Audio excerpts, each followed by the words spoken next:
El viento corta como una navaja en las estepas rusas en 1943. Si cierras los ojos ahora mismo, puedes escuchar el sonido que atormentó las pesadillas de miles de soldados. No es solo el viento, es un crujido metálico, pesado y rítmico. Es el sonido de toneladas de acero aplastando la nieve congelada. El olor en el aire es una mezcla sofocante de diésel quemado, grasa barata y el rastro metálico de cañones listos para disparar. Imagina el horizonte. De un lado ves a la élite. Son 1.300 tanques Tiger Primo. Son hermosos, si es que se puede decir algo así de una máquina de matar. Cada tornillo parece estar en el lugar exacto. Cada placa de blindaje fue forjada con la precisión de un reloj suizo. Es la cumbre de la ingeniería alemana, una joya tecnológica que costó fortunas. Pero están solos. Ahora mira hacia el otro lado. Lo que ves no es una fila de tanques, es una marea. Es una pared de acero que parece no tener fin. Son 22.000 tanques KV-1 soviéticos. No son bonitos, son brutos, llenos de marcas de soldadura tosca y parecen haber sido fabricados a las prisas en un taller de mala muerte. Pero no dejan de aparecer. Por cada Tiger que los alemanes ponen en el campo, la Unión Soviética responde con casi 20 gigantes de hierro. Es aquí donde la matemática de la guerra se convierte en una película de terror. ¿Por qué Alemania, que era considerada la nación más avanzada del planeta, fue devorada por esta cuenta tan simple? ¿Cómo es posible que el genio técnico haya sido noqueado por la fuerza bruta de la producción en masa? Prepárate, porque hoy vamos a sumergirnos en el abismo que separó a estas dos máquinas y descubrir cómo el destino del mundo se decidió dentro de fábricas ruidosas y llenas de humo. Suscríbete ahora y únete a nuestra legión de historiadores para vivir el pasado como nunca antes lo habías visto. La historia de esta pelea de pesos pesados comienza en las mentes de dos hombres que no aceptaban nada menos que el dominio total. De un lado, en Berlín, tenemos a Adolf Hitler. El dictador alemán estaba fascinado por lo que él llamaba armas maravillosas. Para él, la guerra se ganaría mediante la superioridad técnica absoluta. Quería el tanque más pesado, el cañón más largo, el blindaje más grueso. Quería una obra maestra. Del otro lado, en Moscú, Iósif Stalin tenía una visión completamente diferente. A Stalin no le importaba ni un bledo la estética o el lujo técnico. Él exigía números. Quería una producción aplastante que pudiera sepultar al enemigo bajo una montaña de metal. Stalin sabía que, en el lodo y el hielo de Rusia, la sofisticación era una debilidad. Él buscaba simplicidad industrial. Quería que sus fábricas funcionaran como máquinas de moler gente y acero, sin detenerse nunca a respirar. Este choque de filosofías creó un abismo que cambiaría el curso de la historia humana. Mientras los alemanes perdían el tiempo discutiendo la curvatura de un engranaje, los soviéticos estaban martillando y enviando tanques al frente de batalla antes incluso de que la pintura se secara. En el centro de este caos tenemos a los ingenieros. Imagina a Ferdinand Porsche, el legendario diseñador alemán. El tipo era un genio, ¿sabes? Pero era el tipo de genio que priorizaba la complejidad. Quería innovación radical, motores eléctricos complicados, sistemas que eran increíbles en el papel, pero que se volvían una pesadilla a la hora de reparar en medio del barro. Para Porsche, el Tiger Purmeni debía ser un depredador perfecto, una máquina de élite para soldados de élite. Pero esa perfección tenía un precio demasiado alto. Cada Tiger tardaba meses en construirse en la fábrica Henschel, en Kassel. Era un proceso lento, casi artesanal, que exigía mano de obra extremadamente calificada y materiales raros que Alemania ya no tenía de sobra. Mientras tanto, del lado soviético, el ingeniero jefe Joseph Kotin trabajaba bajo una presión infernal. Kotin sabía que, si no entregaba resultados, Stalin no sería nada amable. Por eso, diseñó el KV-1 para ser un monstruo de resistencia. El diseño de Kotin se centraba en la estandarización bruta. Las piezas eran intercambiables, fáciles de fabricar y fáciles de cambiar. Si un KV-1 se averiaba en medio de la nada, cualquier soldado con un mazo y un poco de voluntad lograba que el bicho volviera a andar. El impacto de esto en el campo de batalla fue un choque de realidad brutal para los generales alemanes. El general Heinz Guderian, uno de los mayores estrategas de blindados de la historia, lo sintió en carne propia. Imagina su cara al ver sus tanques Panzer, que hasta entonces eran los reyes de Europa, siendo detenidos por estos monstruos soviéticos que parecían brotar del suelo. Guderian escribió sobre el horror de ver los proyectiles alemanes rebotando en el blindaje ruso como si fueran canicas de juguete. Se dio cuenta, demasiado tarde, de que Alemania había caído en una trampa de arrogancia. Tenían el mejor tanque, pero los soviéticos tenían el ejército de tanques. En lugares como Kursk, el escenario del mayor enfrentamiento de blindados que el mundo haya visto, esta diferencia quedó clara. El Tiger Pino era capaz de destruir un KV-1 a kilómetros de distancia, pero mientras el artillero alemán celebraba una victoria, otros 5 tanques rusos ya estaban rodeando la colina, listos para el contraataque. La retaguardia alemana intentaba desesperadamente recuperar el terreno perdido. Albert Speer, el ministro de armamento de Hitler, intentó racionalizar la producción nazi cuando el agua ya le llegaba al cuello. Miraba los números y veía venir el desastre. Speer intentó convencer a los industriales alemanes de simplificar los proyectos, de enfocarse en la cantidad, pero el sistema nazi era adicto a la complejidad. Cada nuevo modelo de tanque venía con decenas de modificaciones que trababan la línea de montaje. Mientras tanto, lejos de allí, en los montes Urales, los soviéticos operaban lo que se conoció como Tankogrado, la ciudad de los tanques en Chelyabinsk. Allí, el escenario era de ciencia ficción apocalíptica. Miles de trabajadores, incluyendo mujeres y adolescentes, trabajaban en turnos de 12 horas bajo un frío de 40 grados bajo cero. El suelo de la fábrica nunca se enfriaba. El sonido de las prensas hidráulicas y los sopletes era la banda sonora de una nación que había decidido que no iba a morir. En Tankogrado, el KV-1 no era solo un arma, era un símbolo de resistencia nacional. Esta es la introducción a una tragedia tecnológica. Es la historia de cómo la obsesión por la perfección puede ser la mayor enemiga de la victoria. Cuando salió el sol aquel 22 de junio de 1941, los soldados de la Wehrmacht pensaban que la historia se iba a repetir. Se habían merendado a Francia en semanas y creían que la Unión Soviética caería como un castillo de naipes. El ambiente entre los alemanes era de fiesta, casi un paseo antes de la victoria final, pero lo que no sabían era que estaban a punto de chocar de frente con un fantasma de acero que ni en sus peores pesadillas existía. Imagina la escena. Eres un artillero alemán, entrenado con la mejor tecnología de Europa en tus manos. De repente, en medio del polvo de las carreteras de Lituania, surge una silueta cuadrada, bruta, inmensa. Era el KV-1. Los alemanes empezaron a disparar con sus cañones de 37 milímetros, que eran el estándar de la época. ¿Y sabes qué pasó? Nada. Absolutamente nada. Los proyectiles golpeaban el blindaje ruso y rebotaban con un estruendo metálico que helaba la sangre. Los soldados alemanes, con ese humor ácido de quien está en primera línea, apodaron a su propio cañón como el Aldaba, porque lo único que hacía era avisar al ruso que estaban allí. El choque de realidad fue un puñetazo en el estómago para Heinz Guderian. Él, que era el padre de la guerra relámpago, vio cómo sus tanques Panzer eran tratados como juguetes de plástico. El caso más bizarro ocurrió cerca de una ciudad llamada Raseiniai. Un solo tanque KV-1, solo uno, detuvo a una división entera de alemanes durante 48 horas seguidas.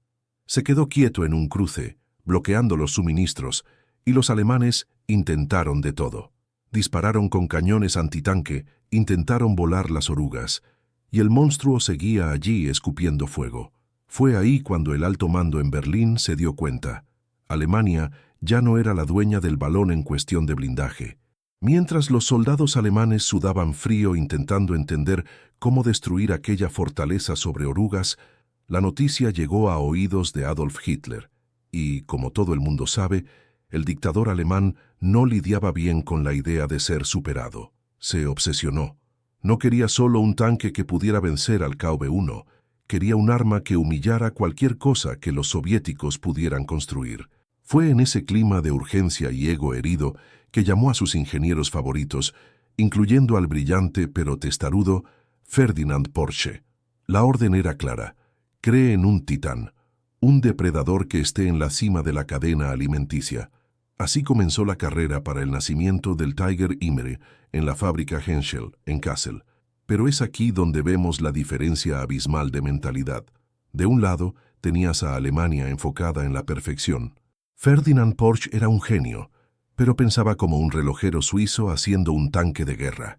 Quería suspensión eléctrica, motores complejos, una ingeniería que era hermosa en el papel, pero una pesadilla para reparar en medio del lodo y el hielo. Cada Tiger I que empezaba a planearse era tratado como una obra de arte, una joya tecnológica que costaba una fortuna y tardaba una eternidad en ser montada. Al otro lado del tablero, en Moscú, Joseph Stalin tenía una visión completamente diferente. No estaba ni un poquito interesado en obras de arte. Él quería números, quería una marea de acero que nunca dejara de subir.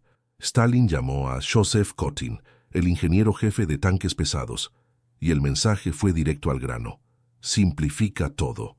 Si una pieza no es esencial para que el tanque dispare y ande, tírala a la basura. Si el acabado es feo, no importa, siempre que el blindaje aguante el golpe. Joseph Kotin entendió el recado perfectamente. Mientras los alemanes perdían el tiempo discutiendo si el tornillo del Tiger debía ser de un tipo especial de acero cromado, los soviéticos estaban transformando ciudades enteras en colmenas industriales. Fue así como Chelyabinsk, una ciudad en los Montes Urales, se ganó el apodo que entraría en la historia: Tankogrado, literalmente la ciudad de los tanques. Allí, el KB-1 no solo se fabricaba, era escupido por las líneas de montaje. Las condiciones eran brutales. Hombres, mujeres e incluso adolescentes trabajaban 12 o 14 horas al día bajo la nieve, con poca comida, montando motores y soldando placas de acero. Era una lucha de filosofías. Alemania buscaba al caballero de armadura perfecta, el Tiger Imre, capaz de destruir a 10 enemigos antes de ser tocado. La Unión Soviética apostaba por la fuerza bruta de la masa. Stalin sabía que, si perdía 10 tanques, pero tenía 11 para poner en su lugar, ganaría la guerra. Esta matemática fría empezó a dibujar el destino del conflicto. Albert Speer, quien más tarde asumiría el control de la producción alemana, miraba los números que venían del este y sentía un escalofrío en la espalda. Intentaba avisar que Alemania necesitaba estandarizar, que necesitaba más fábricas como las de Tankogrado, pero el sistema nazi era adicto a la complejidad y a la vanidad de sus diseñadores. Imagina la desesperación de un comandante alemán como Heinz Guderian, viendo que sus tanques eran técnicamente increíbles, pero que por cada Tiger I que salía de la fábrica en Kassel, decenas de tanques soviéticos salían de los Urales. Era como intentar vaciar el océano con una cuchara de plata. El Tiger I no estaba naciendo para ser el rey del campo de batalla, pero ya nacía rodeado por una manada de lobos que no conocía el cansancio. Los obreros rusos no estaban solo apretando tornillos, estaban luchando por la supervivencia de su nación, transformando cada KV-1 en un pedazo de venganza rodante. La tensión en el aire era palpable en 1942. Berlín derrochaba recursos infinitos en proyectos descabellados, mientras Moscú se enfocaba en lo básico que funcionaba. El KV-1 era el aviso, el presagio de que la guerra en el este no se decidiría por duelos románticos entre tanques, sino por quién lograra mantener el engranaje industrial girando más rápido. El monstruo ruso de Raseiniai había demostrado que el blindaje alemán era vulnerable, y ahora la respuesta de Hitler estaba en camino. ¿Pero lograría la calidad extrema de Ferdinand Porsche contener la avalancha de acero de Joseph Kotin? El escenario estaba listo para el mayor choque industrial de la historia. Mientras los obreros en Tankogrado batían récords de producción, los ingenieros de Henschel aún luchaban con la complejidad de un tanque que era demasiado pesado para los puentes de Europa y demasiado caro para la economía de guerra alemana. La arrogancia técnica estaba a punto de colisionar con la realidad brutal de la producción en masa. Mientras el mundo observaba el avance de las divisiones alemanas en los bastidores de la Unión Soviética, el juego estaba cambiando de una forma que nadie esperaba. Joseph Stalin sabía que no ganaría aquella guerra con finura o elegancia técnica. Necesitaba una avalancha. Necesitaba algo que los alemanes, con toda su ingeniería de vanguardia, no lograban entender: la fuerza bruta de la escala. Y así nació una de las mayores hazañas industriales de la humanidad, un milagro operado en medio del hielo y la desesperación. Imagínate la situación, amigo. El ejército de Hitler estaba llamando a la puerta, destruyendo todo a su paso. En lugar de entrar en pánico total, los soviéticos tomaron una decisión surrealista. Decidieron que, si las fábricas estaban en peligro, las fábricas tendrían que mudarse. Miles de trenes empezaron a cruzar las estepas, cargando máquinas gigantescas, herramientas y millones de obreros. ¿El destino? Los montes Urales, un lugar tan lejano y tan frío que los bombarderos alemanes ni soñaban con llegar allí. Fue allí, en una ciudad llamada Chelyabinsk, donde el mundo vio surgir lo que se conoció como Tankogrado, la ciudad de los tanques. El nombre no era ninguna broma. El lugar se transformó en un hormiguero humano enfocado en un único objetivo: escupir acero a la cara del enemigo. Pero olvida esa imagen de fábrica limpita y organizada que vemos hoy en día. Tankogrado era el más puro jugo del caos y la supervivencia. El escenario era de una película de terror industrial. El frío afuera llegaba a 40 grados bajo cero. El aceite de las máquinas se congelaba, el metal se pegaba a la piel de los obreros y arrancaba pedazos si no tenían cuidado. ¿Y quiénes eran esos obreros? La mayoría de los hombres jóvenes se habían ido al frente de batalla. Entonces, quienes quedaron para montar los tanques fueron las mujeres, los ancianos y, por bizarro que suene, adolescentes de 13 o 14 años. Piensa en la escena. Un chico que apenas había salido de la escuela, subido a un cajón de madera porque no tenía altura suficiente para alcanzar la manivela de un torno mecánico. Trabajaba 16 horas al día, durmiendo debajo de su propia máquina para no perder tiempo y para intentar atrapar un poquito del calor que sobraba del motor. La comida era un trozo de pan negro y una sopa rala que apenas engañaba al estómago. Era un esfuerzo sobrehumano, movido por el miedo a Stalin y por el odio a los invasores. En el centro de este torbellino estaba Józef Kotin, el ingeniero jefe que tenía una visión totalmente diferente a la de los alemanes. Kotin no quería crear una obra de arte. No le importaba si el tanque era bonito o si el acabado era perfecto. Tenía una filosofía directa y tajante. Si una pieza no es esencial para que el tanque ande y dispare, fuera. Simplificó el KB-1 al extremo. Mientras los alemanes allá en la fábrica de Henschel perdían horas puliendo engranajes y probando sistemas complejos, Kotin y su equipo en Tankogrado hacían lo contrario. Las soldaduras eran gruesas, feas y estaban expuestas. El interior del tanque era estrecho, ruidoso y olía a gasoil y sudor. No tenía lujo alguno. Pero ¿sabes una cosa? Funcionaba. El KB-1 era un monstruo de acero bruto que podía repararse con un mazo y un poco de creatividad en medio del barro. Stalin era el motor sombrío detrás de todo esto. Llamaba a los directores de las fábricas y les dejaba bien claro: si la cuota de producción no se cumplía, el destino era el pelotón de fusilamiento o el exilio en Siberia. Las cosas claras. No quería saber de excusas sobre falta de piezas o frío intenso.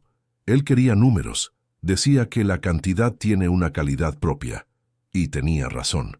Mientras los alemanes fabricaban un Tiger I con el cuidado de quien hace un reloj suizo, los soviéticos entregaban 10, 20, 30 KV-1 de una sola vez. El contraste era flagrante. De un lado, la sofisticación cara y lenta de Ferdinand Porsche y los ingenieros nazistas. Del otro, la producción en masa, rústica e imparable de Józef Kotin. En Tankogrado, la línea de montaje nunca se detenía.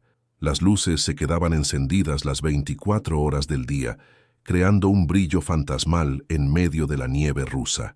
El sonido era ensordecedor, el golpeteo constante de martillos gigantes, el siseo de las soldaduras y el estruendo de los motores siendo probados. La filosofía soviética era la de la guerra total. Sabían que un tanque en el campo de batalla tenía una vida útil corta. ¿Para qué gastar meses haciendo un tanque perfecto si puede ser destruido en 5 minutos por una mina o un cañón antitanque? El plan era inundar el campo de batalla. Si los alemanes destruían un KB-1, aparecían otros 3 en su lugar. Era como intentar secar el hielo con un trapo mojado. Esta mentalidad de producción en masa cambió la cara de la guerra. El KB-1 no era solo un arma, era el símbolo de la resistencia de un pueblo que estaba dispuesto a sacrificarlo todo, incluso su propia humanidad, para dar vuelta al marcador. Las mujeres de Tancogrado, con las manos callosas y los rostros sucios de grasa, estaban fabricando la derrota de Hitler sin disparar un solo tiro de fusil. Estaban ganando la guerra a base de soldadura y acero. Cada día que pasaba, la distancia entre la realidad alemana y la soviética aumentaba. Mientras Albert Speer intentaba desesperadamente organizar el desorden burocrático de las fábricas alemanas para intentar competir, los soviéticos ya habían estandarizado cada tornillo del KB-1. Si un tanque se averiaba en medio de la nada, el mecánico podía coger una pieza de otro tanque destruido y todo encajaba perfectamente. En Alemania, cada tanque parecía ser único, lo que convertía el mantenimiento en una pesadilla logística. El olor a metal quemado y el calor de los hornos en Tancogrado eran la señal de que la marea estaba cambiando. El optimismo inicial de los generales alemanes, como Heinz Guderian, empezó a transformarse en una preocupación profunda. Se dieron cuenta de que no estaban luchando solo contra un ejército, sino contra una máquina industrial que no sentía dolor, no sentía hambre y no se detenía nunca. La arrogancia técnica alemana había encontrado a su peor enemigo, la simplicidad rusa. Aquellos tanques feos, rudos y ruidosos que salían a montones de las fábricas en los Urales estaban a punto de mostrarle al mundo que, a la hora de la verdad, la fuerza bruta de los números habla mucho más alto que cualquier tecnología punta.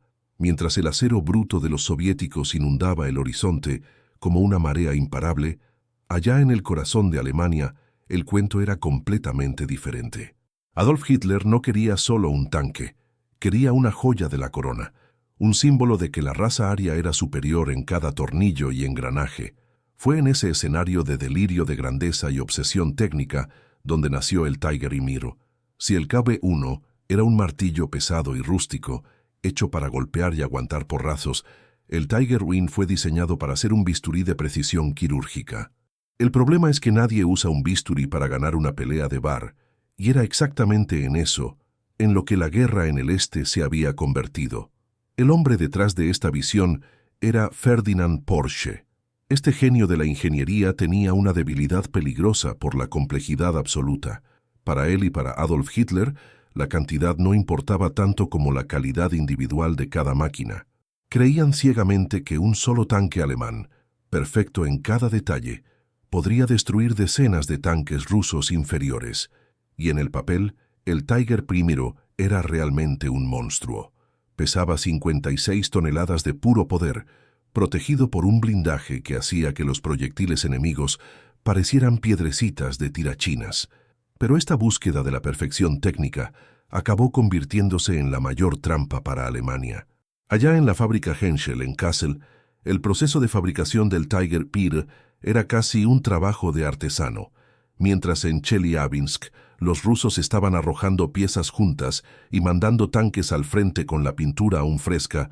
En Kassel, el ritmo era de tortuga. Cada Tiger I exigía miles de horas de trabajo de obreros altamente calificados. No era una línea de montaje rápida donde las piezas encajaban solas. Era un proceso lento, meticuloso y extremadamente caro. Para que te hagas una idea del tamaño del perjuicio, en el tiempo que Alemania tardaba en terminar un solo Tiger I, la máquina industrial de Joseph Stalin ya había puesto decenas de KB-1 y otros blindados en el campo de batalla. Era una lucha de uno contra muchos, y la matemática de la guerra no perdona a nadie. La complejidad del Tiger I llegaba a ser absurda. Las ópticas producidas por Zeiss eran las mejores del mundo. El artillero alemán lograba ver un objetivo a kilómetros de distancia con una claridad de cine, algo que los soviéticos ni soñaban con tener. Pero esas lentes eran carísimas y difíciles de reponer. El motor Maybach era una pieza de ingeniería increíble, pero era caprichoso como un coche de lujo. Exigía un mantenimiento constante y cuidadoso. Si un tubo se taponaba o un engranaje se salía de su sitio por falta de mimos, el gigante de acero se convertía en un pisapapeles de 56 toneladas en medio del lodazal. Y hablando de lodazales, fue ahí donde el diseño de Ferdinand Porsche mostró su cara más cruel para los soldados alemanes. El Tiger Primo usaba un sistema de suspensión con ruedas intercaladas, una superpuesta a la otra, para distribuir mejor el inmenso peso del tanque. En el papel, era genial. En el suelo fangoso y congelado de Rusia, fue un desastre total. El lodo se metía entre las ruedas durante el día, y cuando la temperatura caía bajo cero durante la noche, esa suciedad se convertía en hielo sólido. A la mañana siguiente, el tanque estaba literalmente clavado al suelo. Los soldados alemanes tenían que usar sopletes o hogueras para intentar descongelar las ruedas, mientras los tanques de Joseph Kotin, con sus ruedas simples y espaciosas, pasaban de largo, riéndose de la sofisticación germana. El general Heinz Guderian, que era el tipo que realmente entendía de guerra de tanques en el campo de batalla, empezó a desesperarse. Veía a sus mejores hombres atrapados en máquinas que, a pesar de ser poderosas, eran demasiado frágiles para la realidad brutal del Este. Enviaba informes a Berlín avisando que la complejidad estaba matando al ejército, pero Adolf Hitler no quería escuchar. El dictador estaba enamorado de su juguete nuevo. Para él, el Tiger I era la prueba de la genialidad alemana y seguía exigiendo más innovaciones, más peso y más complejidad, lo que solo empeoraba la situación en las fábricas. Albert Speer, el ministro de Armamento, intentaba desesperadamente racionalizar la producción. Veía que Alemania estaba desperdiciando recursos preciosos en proyectos que eran imposibles de mantener a gran escala. Mientras la Unión Soviética había estandarizado todo, facilitando la reparación de los tanques en medio del tiroteo, cada Tiger Primo parecía tener sus propias mañas. Si una pieza se rompía, muchas veces no servía la pieza de otro Tiger del mismo modelo. Era una pesadilla logística que consumía el tiempo y la paciencia de los mecánicos en primera línea. En las estepas rusas, el Tiger I se convirtió en una leyenda de terror para los aliados y soviéticos. Eso es verdad. Cuando uno de estos monstruos aparecía en el horizonte, el pánico era general. Lograba destruir tanques enemigos incluso antes de ser avistado. Pero la realidad era que, por cada Tiger I que llegaba al combate, otros 3 o 4 estaban parados en el camino por problemas mecánicos o falta de piezas.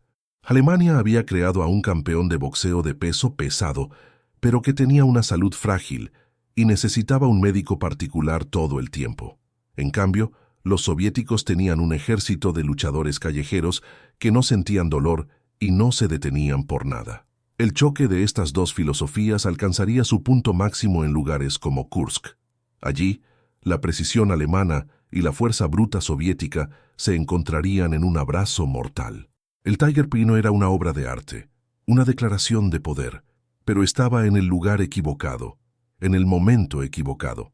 Era un reloj suizo siendo usado como martillo en una obra de construcción. La búsqueda de la perfección había cegado al mando alemán ante el hecho de que, en la guerra total, la simplicidad que funciona es 1000 veces mejor que la tecnología que falla. Mientras los ingenieros en Moscú y en los Urales simplificaban cada vez más sus proyectos para ganar velocidad, en Berlín la orden era complicar. Cada nueva modificación sugerida por Ferdinand Porsche o exigida por Adolf Hitler significaba más retrasos en las líneas de montaje de Kassel. El resultado final fue una derrota numérica aplastante. Alemania produjo poco más de 1300 Tiger I durante toda la guerra. En el mismo periodo, los soviéticos inundaron los campos de batalla con decenas de miles de tanques de la serie KV y sus sucesores. La arrogancia técnica alemana había creado un mito, pero ese mito no podía estar en todos los lugares al mismo tiempo. Mientras el acero alemán era moldeado con la precisión de un reloj suizo, el suelo de las fábricas en Kassel parecía más un taller de alta costura que una línea de montaje de guerra. Imagina la escena en la fábrica de Henschel. El silencio solo era roto por el sonido metálico y rítmico de artesanos altamente calificados. Cada Tiger I que nacía allí era tratado como una joya de la corona, una obra maestra de ingeniería que tardaba meses en estar lista. Ferdinand Porsche, con su mente brillante y su obsesión por la innovación, no quería solo un tanque, quería la máquina definitiva, llena de tecnologías complejas y componentes que rozaban la perfección. Pero ahí era donde residía el peligro. Para los alemanes, construir un tanque era casi un ritual sagrado, un trabajo manual donde cada tornillo tenía que estar milimétricamente en su sitio. Era bonito de ver, pero en el momento en que las papas quemaban en el campo de batalla, esa perfección se convertía en un ancla demasiado pesada de cargar. Al otro lado de la frontera, el clima era completamente diferente. Si en Alemania el tanque era un Ferrari, en la Unión Soviética el KB-1 era un tractor con cañón. En Chelyabinsk, un lugar que se conoció por el apodo de Tankogrado, o la ciudad de los tanques, el ritmo era frenético y brutal. El ingeniero jefe Joseph Kotin no tenía tiempo para mimos ni acabados finos. Sabía que Iósif Stalin no quería belleza, quería números y los quería para ayer. Kotin diseñó el KV-1 para ser bruto, rústico y, por encima de todo, fácil de fabricar por personas que muchas veces nunca habían visto una fábrica en su vida. Mientras los alemanes usaban maestros mecánicos con décadas de experiencia, las líneas de montaje soviéticas eran operadas por mujeres, ancianos e incluso adolescentes que trabajaban turnos de 12 o 14 horas bajo un frío que pelaba. El acabado era tosco, las soldaduras parecían cicatrices mal hechas y el interior apestaba a gasoil y sudor, pero el tanque andaba, disparaba y aguantaba el tirón. Esta diferencia de mentalidad creó un abismo logístico que los generales alemanes como Heinz Guderian empezaron a sentir en carne propia de la peor forma posible. Guderian veía sus tanques Tiger parados al borde de la carretera por problemas mecánicos tontos. Si una pieza compleja del Tiger se rompía, era un suplicio.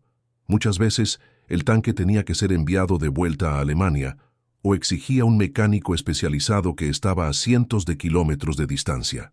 Era una pesadilla logística. En cambio, el KB-1 de Joseph Kotin era tan simple que si daba problemas, el propio soldado soviético lo resolvía con un mazo, un trozo de hierro y mucha voluntad. Era la victoria de la simplicidad bruta sobre la sofisticación frágil. Mientras un Tiger era destruido o abandonado por falta de mantenimiento, 10 nuevos KB-1 aparecían en el horizonte, saliendo de las entrañas de Tankogrado como si fueran pan caliente saliendo del horno. Albert Speer, el hombre que Hitler puso a cargo de los armamentos, se dio cuenta del callejón sin salida en el que Alemania se estaba metiendo. Era un tipo inteligente y veía los informes de producción llegando a su mesa con una preocupación enorme. Speer intentó avisar, intentó decir que Alemania necesitaba simplificar, que necesitaba una producción en masa de verdad, estandarizada, sin tantas filigranas técnicas. Miraba lo que los soviéticos estaban haciendo y entendía que la guerra moderna no se ganaba solo con calidad, sino con una inundación de metal. Pero decirle eso a Adolf Hitler era como predicar en el desierto. El dictador alemán estaba obsesionado con las llamadas armas maravillosas. Para él, un Tiger valía por 10 tanques enemigos y creía ciegamente que la superioridad técnica alemana humillaría a la cantidad rusa. Hitler ignoraba la matemática básica de la guerra total.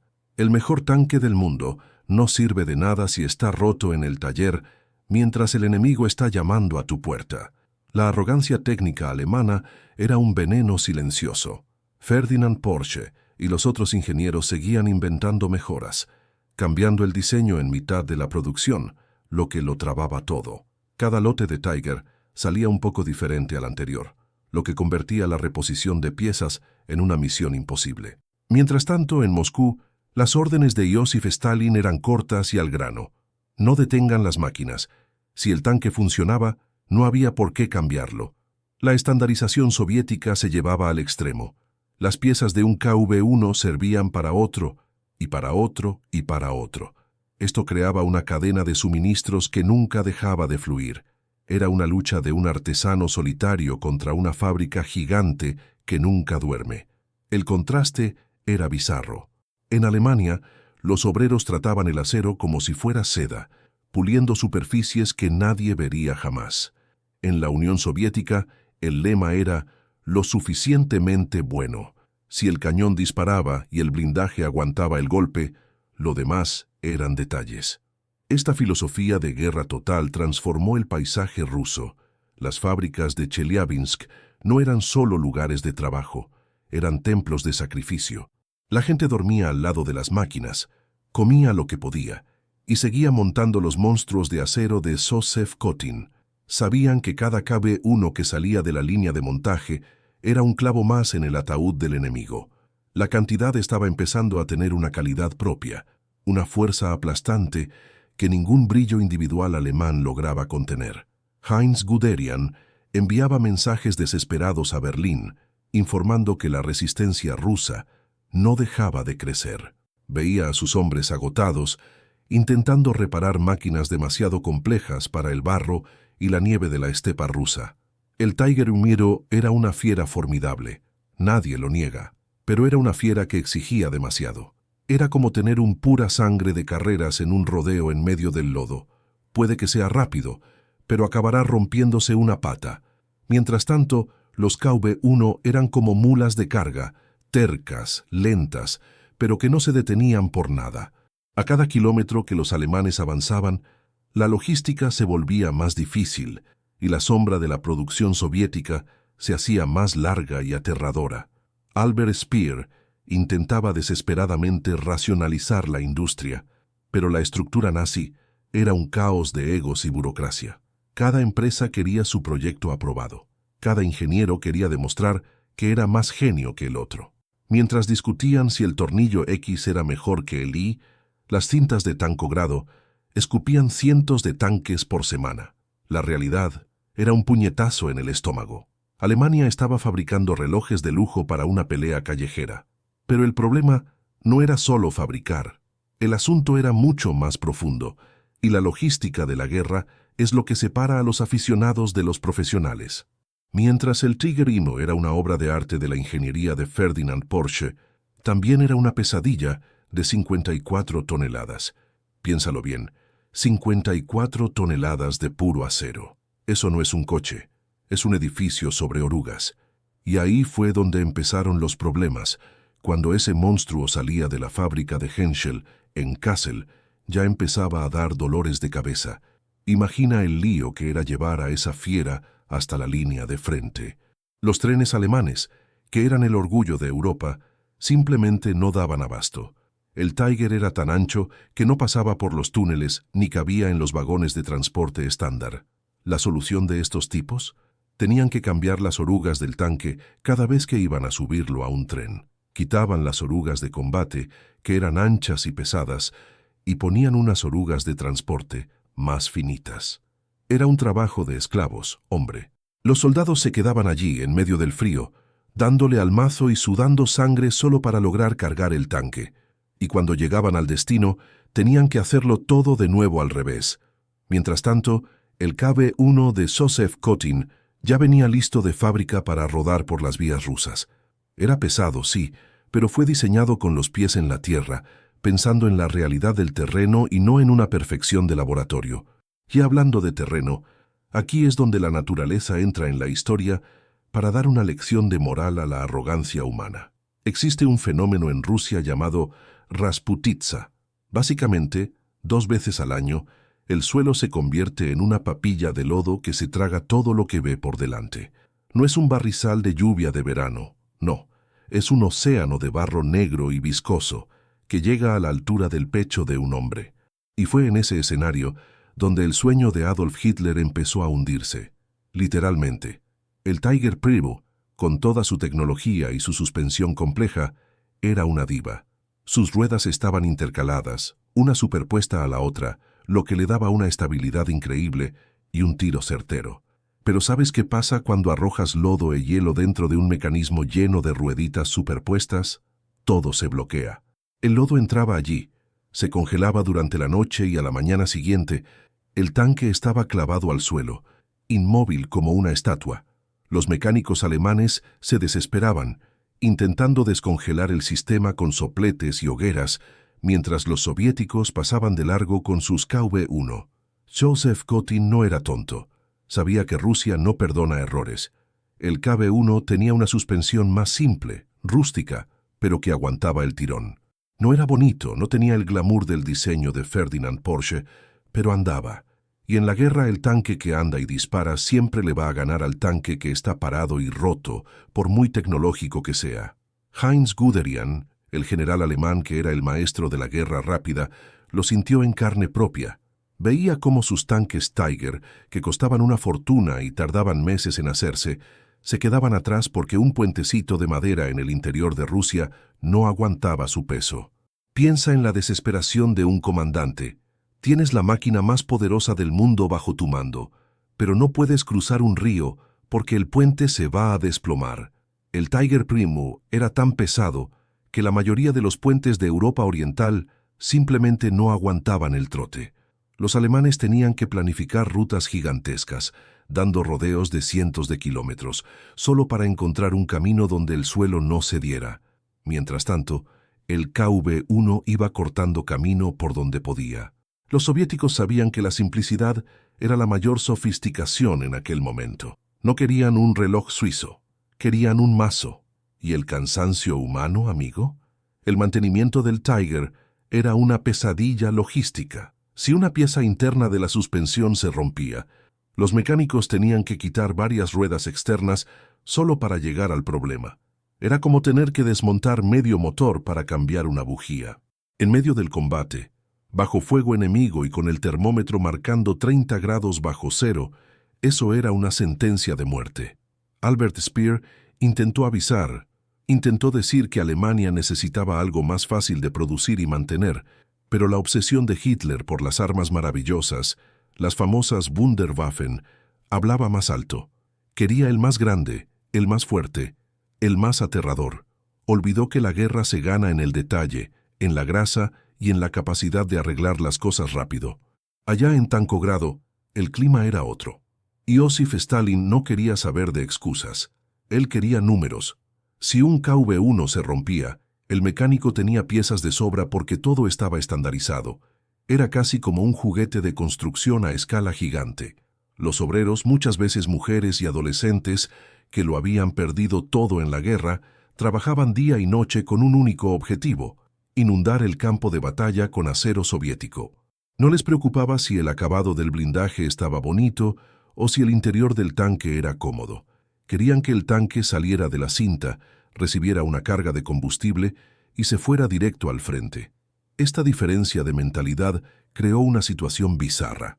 Los alemanes tenían al Tiger Primo, que era casi indestructible en un combate 1 contra 1.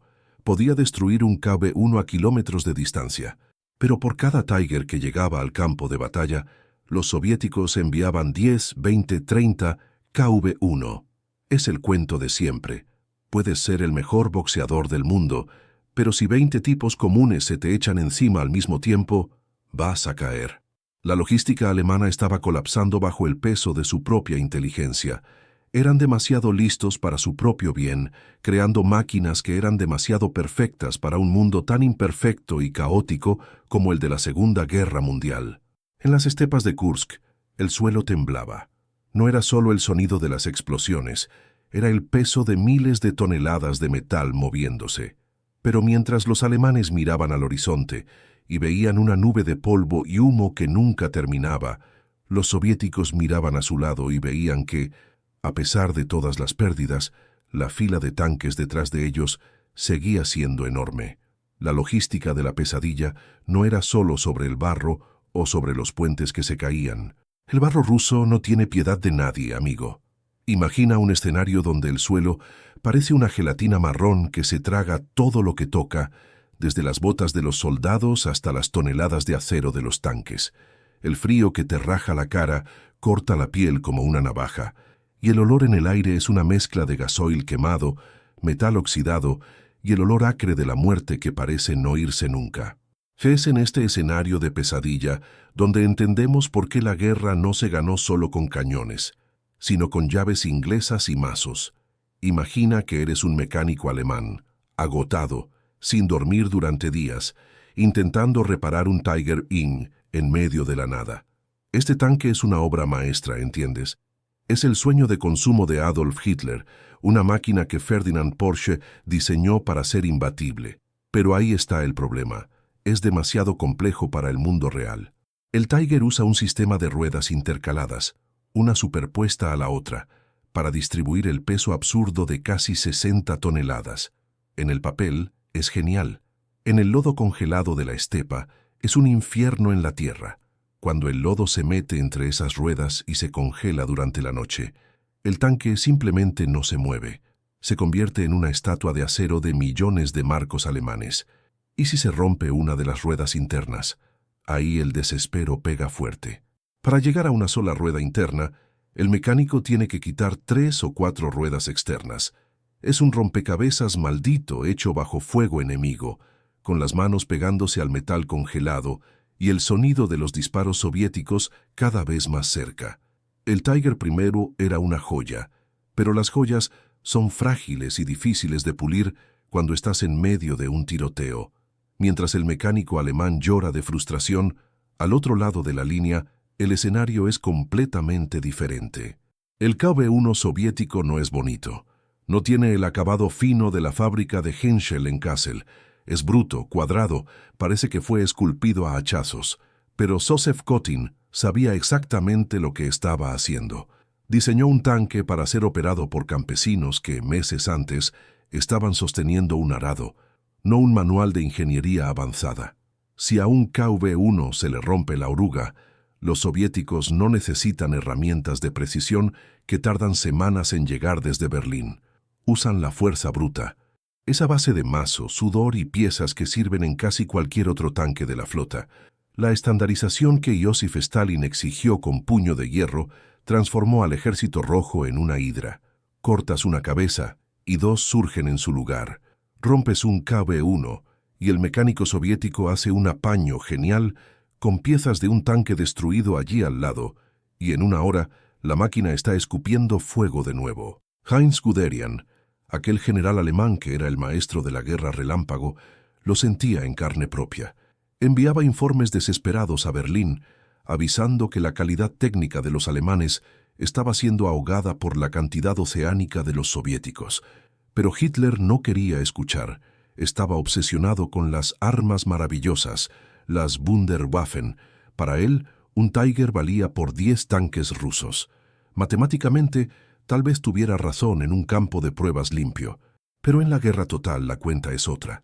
El Tiger I era tan caro y difícil de hacer que Alemania solo logró poner 1.300 de ellos en el campo de batalla durante toda la guerra. Mientras tanto, las chimeneas de Chelyabinsk, la famosa Tankogrado, no paraban nunca. Los soviéticos entregaron 22.000 ejemplares de la serie KV. Es una escala de producción que a la mente humana le cuesta procesar. La logística de la pesadilla se hacía real a cada kilómetro que los alemanes avanzaban lejos de sus fábricas. Cada Tiger roto era un ataúd de metal caro dejado atrás, porque no había grúas lo suficientemente potentes para remolcar a esa fiera de vuelta. En cambio, el KV-1 era el obrero estándar de la guerra. Sufría, recibía golpes, se rompía, pero era reparado allí mismo, en el barro, bajo la nieve, con lo que hubiera a mano. Albert Speer, el hombre que intentó organizar el desastre industrial alemán, se dio cuenta demasiado tarde de que la obsesión por la perfección era el mayor enemigo de la victoria. Veía los diseños de Ferdinand Porsche y se volvía loco con la cantidad de horas hombre necesarias para fabricar un solo componente. Mientras Alemania pulía engranajes, la Unión Soviética fundía acero en masa. La filosofía de Stalin era simple. La cantidad tiene una calidad propia. Y en Kursk, el mayor enfrentamiento de tanques que el mundo ha visto, esa frase se convirtió en una verdad sangrienta. En Kursk, el horizonte se volvió negro de humo. El sonido ya no era de explosiones individuales, era un rugido continuo de metal golpeando metal. Los Tiger Premier destruían los tanques soviéticos a distancias increíbles, pero no dejaban de venir. Era como intentar vaciar el océano con un cubo de oro. Los soviéticos avanzaban sobre los restos de sus propios compañeros, usando la masa bruta para aplastar la resistencia técnica alemana. Allí, el destino de la guerra quedó sellado. No fue solo una derrota militar, fue el colapso de una idea, la de que la sofisticación podría vencer a la escala industrial. Al final del día, la historia nos muestra que la guerra la decide quien logra mantener sus máquinas funcionando por más tiempo en el peor de los ambientes. El Tiger I terminó la guerra como una leyenda, un monstruo temido que habita los libros de historia y los museos, pero el KB-1 y sus sucesores terminaron la guerra en las calles de Berlín, pasando por encima de los escombros del régimen que creyó que la ingeniería perfecta vencería al poder de la producción en masa. Los supervivientes de aquella época, ya sean alemanes o rusos, cargan con las cicatrices de este choque de mundos. Los mecánicos que sobrevivieron al frío de las estepas nunca olvidaron el sonido del metal golpeando el hielo. Las mujeres que trabajaron día y noche en las fábricas de Chelyabinsk, muchas veces durmiendo al lado de las máquinas, son las heroínas anónimas que garantizaron que aquella fila de tanques nunca terminara. Esta jornada épica entre el KB-1 y el Tiger I es más que una comparación de blindaje y cañones. Es una lección sobre arrogancia y resiliencia. La arrogancia de creer que la tecnología por sí sola gana guerras, y la resiliencia de un pueblo que transformó su industria en un arma de supervivencia. El legado de estas máquinas hoy es un recordatorio silencioso en los memoriales repartidos por Europa y Rusia. Están allí, cubiertos de nieve o bajo el sol, para decirnos que el costo humano de semejante producción se pagó con sangre, sudor y un dolor que ninguna escala industrial puede medir. La guerra es un molino de carne al que no le importa la belleza del diseño o la sofisticación del motor. Al final, lo que quedan son las lecciones que no podemos olvidar, para que el acero nunca más tenga que ser moldeado para destruir, sino para construir un futuro donde la única batalla sea la del conocimiento. Si has llegado hasta aquí y has sentido el peso de esta historia, no dejes que este conocimiento muera. La historia es nuestra brújula para no cometer los mismos errores del pasado. Dale a me gusta al vídeo, suscríbete al canal y únete a nuestra legión de apasionados por la historia. Comparte con ese amigo que adora los blindados y comenta aquí abajo, si estuvieras al mando, ¿habrías apostado por la calidad extrema del Tiger o por la cantidad imparable del KB-1? ¿Qué otra gran batalla o disputa industrial quieres ver por aquí? Nos vemos en la próxima inmersión por el pasado. Hasta entonces, mantén la guardia alta y la mente abierta. El relato termina aquí, pero la historia vive en ti.